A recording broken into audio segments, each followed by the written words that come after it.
Hi guys, it's your Island Girl and I'm back with another one for you today. And today I am checking out London versus New York City. So it's London versus New York City, city comparison. And I'm getting this one from Learning Canteen. The link will be in the description below. Go over and show them some love, please. If you want to watch it on Disturb, that's where you find the link. So we're going to get right into this one. So if you're new to my channel and it's your first time here, come on in, wrap back, put a smile on your face, and enjoy. To all my regular schmeglers, day one, sweetie pies, sweetie poos, come on in, wrap back, put a smile on your face, and enjoy this reaction with your Island Girl. Let's get into this video because I want to know London versus New York City. City comparison. Here we go now. London versus New York City. City comparison. Okay. Hello. Won't it be great to do a city comparison here? Okay, let's start with London versus New York City comparison. In the course of this comparison, we shall see similarities and differences between living in London and living in New York City. Okay. Let me quickly tell you that this is not just a living comparison, but a city comparison. Therefore, while we would love to be as detailed as we can be, please don't feel let down when certain details about living conditions are missing. Nevertheless, here's a highlight of what we think you should know about these two iconic and fanciful cities that boast wonderful foods, classical theatre, exotic lifestyle, and state-of-the-art technologies. Okay. Please enjoy the city comparison. London versus New York City. Size. London is the largest city of England and the United Kingdom. Sometimes referred to as the City of London and the Square Mile, the city has an area of 2 square miles. But this is smaller than the area known as the Greater London, which is about 607 square miles, which incorporates 32 boroughs. Wow. New York City, or NYC, often simply called New York, is the most populous city in the United States. True. The city, located in the southern part of New York State, the 24th largest city in the US, sits on a total area of 300.46 square miles. New York City is made up of 5 boroughs, namely the Bronx, Brooklyn, Queens, Staten Island, and Manhattan. Yep. Population. What about the population of the two cities? The population of London is estimated to be 8.9 million, while that of New York City is 8.8 million. This means more people are living in London than those living in New York City. Did you notice that we mentioned that the figures are just an estimate? The population of New York City is derived from US Census data analysis. While the London area is almost double that of NYC, the population figures for both cities are pretty close. London is only a couple of hundreds of thousand more populous than New York. For that reason, London's population density of 11,407 people per square mile is lower than New York City's. NYC, which is also the most densely populated major city in the US, has a population density of 27,000 people per square mile. Wow. Though London is bigger and more populous than New York City, more people are living on the streets of New York than you would find on London's streets. This is because more New Yorkers are packed and cramped into a smaller area than Londoners. People. Guys, honestly, I did not realize that London is bigger than New York. I did not know that. That's the first thing. The comparison pertaining to people, 8.8 million, that's pretty close. But that's a lot of people in New York compared to London.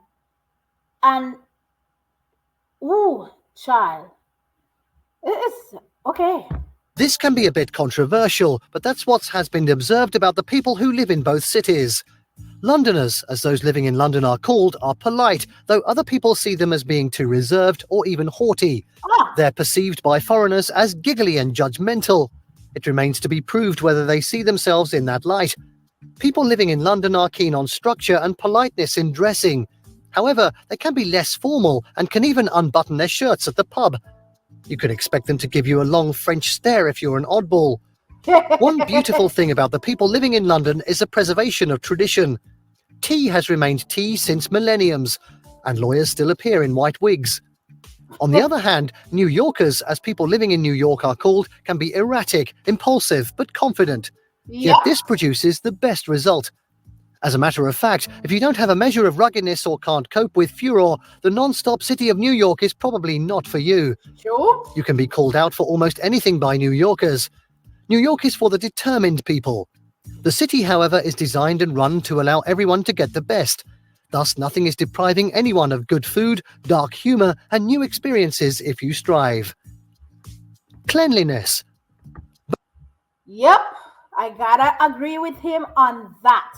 When it comes to New York, if you can't handle the ruggedness, then stay out of New York. The people are it's a variety of people from all walks of life meeting up in the same place. They're harsh, they speak their mind, they're bold, they're outside of the box as well. As for Londoners, I've been watching a lot of videos and they're saying, look here, they're more on the polite. They seem to be on more on the polite side, more a little bit on the reserved side. Can be feisty if needs be. So I'll agree with that comparison because I lived in New York for a good little while in one of the boroughs, which is Brooklyn, and I've been in New York City. It is no joke, like no joke. You gotta learn, gotta be tough to handle it. Both cities have a measure of struggles with dirt. It is understandable and expected of big cities. But in this city comparison, we have to give it to London. Why? This is not because New Yorkers have less cleaning and maintenance culture than New York Londoners. is The nasty. fact is that waste management is challenging in most populous cities, and the higher the population density of a city, the more challenging it is to maintain high a standard of cleanliness and orderliness, even in cities with large bodies of water around it. Okay, when it come on to cleanliness, I am 100%. I didn't have to see London to give it to London.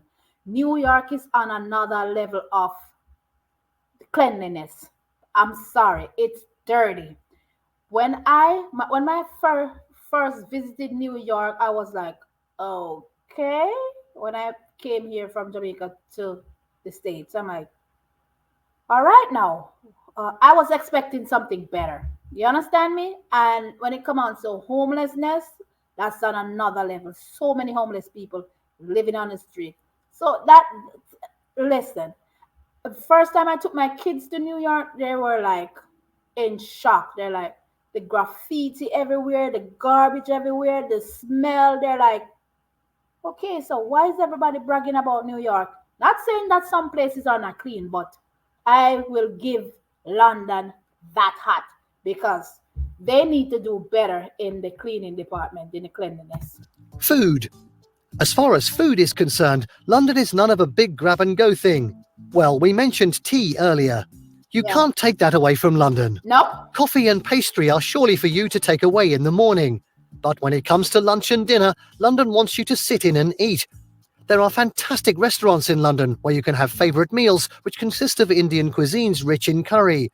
There is also pub fare with locally raised and farmed foods. Hmm. Unfortunately, many of the tourists do not know where to go to get the food they desire to eat, even while these foods are readily available and waiting for them somewhere in the city. You can Okay. find even your native food there if you can find your way to where it is. A new food scene is the fish and chips pub fare outside of the touristy. It is entirely new and trendy. Check out also Michelin star restaurants in every neighbourhood. Now to NYC. Yeah. In New York City, foodies will thank their stars. Yep. This is the headquarters of grab and go food. There is just something for everyone, from bagels to slices. For instance, the infamous New York slice can't be strange to anyone who has ever moved to New York. There is a giant piece of pizza with the perfect cheese. It's just for a few bucks. If you travel to enjoy dinner in New York, you're in for a delightful sight. There are top restaurants where you can book your order in advance. The fact is that there's something for everyone in every street. A restaurant will be there that serves your need. Is it the one that exclusively makes bao, or one's thriving on Italian fusion? New York City is simply unbeatable. Okay, when it came on to the food, I knew New York was gonna win out on top. I'm sorry, Londoners. I gotta say that. That when it come on to food, I'm not on every corner, curb, every turn. There's somebody selling food in New York. That's one thing I love about New York. You cannot be hungry in New York. I'm honest with you guys. Every turn there's food. Every kind of food you can think of. It's like a stone throw away to get it. From Jamaican food to African food to Indian food, Chinese food, Asian food. It doesn't matter what, it does anything you can think of. When it comes on to food, it's there. And it doesn't matter which borough you're in. It's just a food zone. And one thing also that I love about it is like it doesn't matter what time of day it is, what time of night it is, your food is accessible. I'm telling you, there's a difference. The fish and chips when it come on to London, I know it's one of your top things. Not to mention tea. I love my tea. I grew up in Jamaica, so I know we got that from the English. That's a fact. I still do it here. Get up in the morning, have my tea. In the daytime, I feel like having a cup of tea. I have a cup of tea, and in the night before bed or so, I have my cup of tea. My kids, mommy, tea. Yeah. So the tea thing, I love. The fish and chips, I can't wait to try your guys' fish and chip because it's the staple, it's a staple that I always hear about. Let's move on to number 6. Transportation. We have to tell you that it is difficult to determine which one is better between the two cities when it comes to public transportation. Okay. Taking a taxi in London, for instance, will cost you a nice dinner. And taking a taxi in New York City can be worse than walking the whole journey. Yep. London still prides itself in being a pioneer of the underground train service called the Tube. Ooh. The London Underground remains unmatched to date. In New York City, the subway or metro can be a better way of getting around. It is faster than many other ways of getting around in NYC. One downside to this and other forms of public transportation in London is that they close early on normal days. Oh. Hardly do they work past midnight. But in New York City, public transport is 24/7. 24/7. Shopping. You got that right. Transportation in New York, 24/7. You can get a taxi any time of the day. Transit, train station, it's the same. I gotta give it to London though, because I did a video the other day and I realized your tube, it's on time. It's not overpacked. People don't have to be pushing and shoving just to get where they get onto the tube. As in New York, if you're in a taxi, well, you can literally walk and get to where you're going before that taxi gets you where you're going. The train, it's always a delay. It's crazy. There's always a delay. You have to be stressing. Okay, the train is always late, or one track is closed, or something happened, and yeah, it's chaotic. And the trains are always jam packed, and it's you're squeezing and you're pushing people going and you're pushing people coming. It's ridiculous. So I have to give it to London on this side. The only downfall, like he said, is that you're not 24/7. You understand? It's not a 24-hour thing, but I have to give it to you guys. Sorry, New York, but London got that one. Let's continue. London is great for early risers, as there are many unique coffee shops and handmade breakfasts to enjoy when you want to explore those famous museums. Bear in mind that London is just a stone throw away from the famous shopping centres of the world, such as Paris, Amsterdam and Madrid. You will get many of those top boutique brands when shopping in London. Just anything you are looking for, including even dinosaur fossils, those shops will get them for you. Wow. New York City is a city that never sleeps. Yes. Everywhere, any time of the day. As mentioned earlier, there are unique restaurants, iced coffee shops, and vintage stores in every neighborhood that has its own cultural norms and styles, especially in Williamsburg. If you'd love to shop and have dinner, New York can be a more welcoming place to visit. London wins shopping in this city comparison. Yes, NYC has fantastic shopping, but those shops can't stand what London has to offer. Oh. Leisure. A good way to Let me know in the comment section how London beats New York when it comes on to shopping, because when it comes on to well, he said you can get down to dinosaur fossils or in London. So I'm thinking it's more prestige in London than it is in New York. I'm thinking that's why London won that round. But as I mean, being in New York, there's a shop on every corner, from apparel to everything you can think of. You understand? Not to mention going to Chinatown, you can find every and anything. So I'm not sure why. If Londoners who have ever visited New York side, please let me know in the comment section why you would give it to London. To illustrate this is the availability of parks. There are more green spaces in London than in New York. All space in this densely populated city has been occupied. In fact, the only park in Manhattan is Central Park. Central Park. But in London, you have open spaces and parks. Hyde Park and St James's Park are just examples of world-renowned parks. Wow. Now, what is your take? London versus New York City. Which one is better? The choice is tough, right? In summary, London is beautiful with the most famous landmarks in the world, while New York City is more exciting and fun-filled. Please, we would love to have your opinion of the two cities. Okay, guys. Here's my 2 cents. If you want it, take it. When it comes on to New York, like he said, I'm going to give it where it's fun and exciting and out there. That's a plus.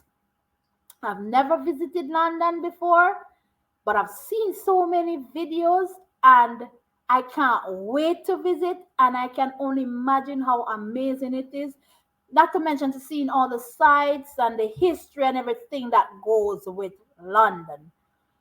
So if I were to pick, honestly, I cannot give a good pick. For the time being, I'm gonna kind of hold on to New York because I'm used to New York. I've been there so many times, but I've never visited London yet. So I am not giving New York the button until I have that experience of being in London. I think that's fair because I'm so in love with the UK. I can't wait to visit. So let me judge it afterwards. I'll let you guys know. Anytime I come and visit, I will revisit this video, even if it's a little short, and let you guys know what my pick is. But for those who have had the experience of both places, let me know in the comment section which one for you would say, is it New York or is it London? I love the comparison. I know that he can't get into the details because there's so much comparison between the two that video will take a whole day. But it's an island girl and I'm running out of here. Hope you guys enjoy this one. Come on in, wrap back, put a smile on your face, and continue to enjoy your life. Let me know in the comment section what you'd like me to check out next. It's your girl and I'm running out of here. Be good, be safe, be kind, love each other, and I'll catch you guys in another video.